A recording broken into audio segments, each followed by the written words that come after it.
नहमदुहु व नुसल्ली अला रसूलिहिल करीम व अला आलिहि व अस्हाबिहि अजमईन अम्मा बाद फ़अऊज़ु बिल्लाहि मिनश शैतानिर रजीम बिस्मिल्लाहिर रहमानिर रहीम रब्बि इश्रह ली सदरी व यस्सिर ली अमरी वहलुल उक़दतम मिन लिसानी यफ़क़हू क़ौली. My respected elders and all my dear friends, I welcome all of you with the Islamic greetings. Assalamu alaikum wa rahmatullahi wa barakatuhu. Myself Maria Sadaf Mehdi and welcome to Maria Times Now. My respected elders and all my dear friends, I welcome all of you with Islamic greetings. Assalamu alaikum wa rahmatullahi wa barakatuhu. The topic of my talk is healthy boundaries. So first of all, what we actually think when we hear the word boundary. First, it protects us, second, it limits us, and third, it provides space. Now, if we try to define that what actually boundaries are, as I already mentioned, the things which come in our mind is limitations and protection from certain thing, and third, that it provides space between us and the other person.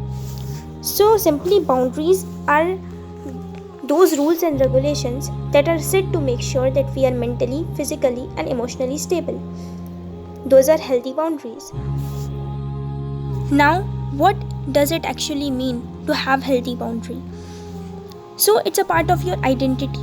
The boundaries that you have created helps other to understand who you are as a person. For you and others to know what is acceptable and what is not.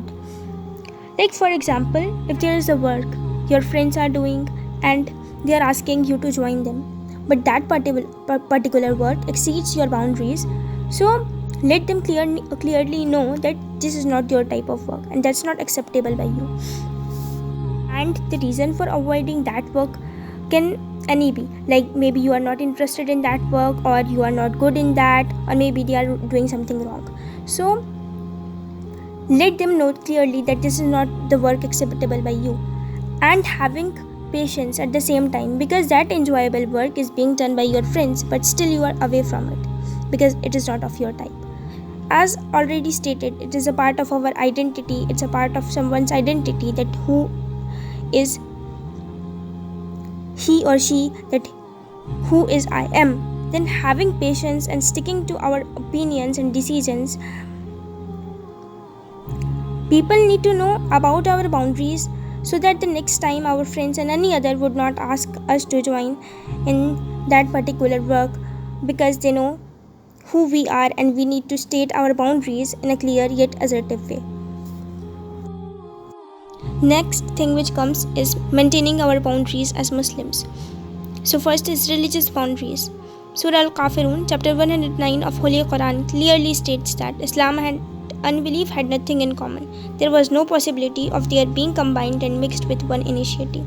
As Allah subhanahu wa ta'ala has mentioned in that chapter, in that surah, that we as Muslims are not allowed to worship someone's other god, and we are not going to believe in their god. And to them is their own religion and to us our own religion. So it's simply, he has mentioned as what should be our boundaries within our religions. Another thing I would like to mention is the holy month of Ramadan. In this month, we are not allowed to eat and drink things which are lawful. But Ramadan is not only about fasting, it's more about building our self-restraint.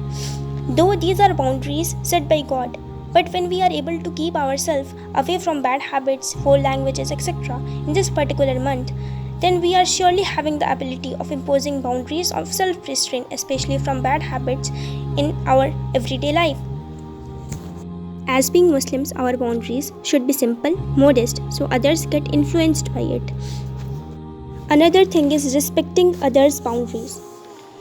So the boundaries we are creating are for ourselves and not for against others. Like for example, if someone is lending his or her book to us and is prescribing some conditions, like you would return it in 2 days or 3 days, so we should respect his boundaries, respect this, as everyone has its own rules and regulations. And another thing, it's also been mentioned in the Quran regarding the entering of someone else's house, that do not enter someone else's house without permission, and if there is no one in the house, then still do not enter until permission has been given. So here we should respect others' boundaries and do not exceed them. Now, initiating and creating healthy boundaries.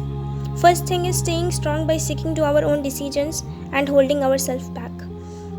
If something is happening which are against our boundaries, then we don't go there, and if someone is asking us to do that, then saying yes or no confidently. And if we are doing the right thing, then inshallah we will be rewarded. Building boundaries and enforcing them in our day-to-day life is a part of our self-development. When knowing something is wrong, it's better to stay out of it, and it's best to stay out of it. Don't be a people's pleaser, that we do something to please people. If we don't do what others will think of, no, it's better to control ourselves, hold ourselves back if that thing is enjoyable and charming, but still it is against our boundaries, it is against the rules and regulations set by us. The most effective way to initiating healthy boundaries is to identifying our capabilities and positive points from our daily life and try the implementation of these in our day-to-day life.